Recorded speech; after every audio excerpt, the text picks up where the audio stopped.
సంవత్సరం జూన్ 22వ తారీఖున అఖిల భారత ఫార్వర్డ్ బ్లాక్ అనే పార్టీని 1939 మే 3 ప్రకటించినటువంటి నేతాజీ సుభాష్ చంద్రబోస్ ఈ పార్టీకి ఒక కార్యాచరణ, అలాగే పార్టీ యొక్క రాజ్యాంగాన్ని ఈ రోజున విడుదల చేయడం జరిగింది.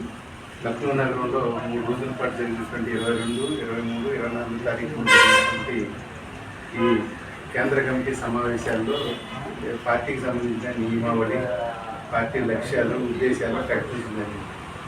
ఈ దేశంలో భావవాద పునాది కలిగినటువంటి రాజకీయ పార్టీలు ఆనాడు స్వతంత్ర కాలంలోనే దేవుడు ఉంటాయి.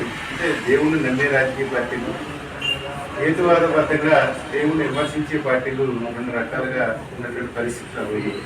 అప్పుడు ఈ దేశంలో 1885లో కాంగ్రెస్ పార్టీని ఏఓజం అనే ఆంగ్లేయుడు పార్టీ స్థాపించారు.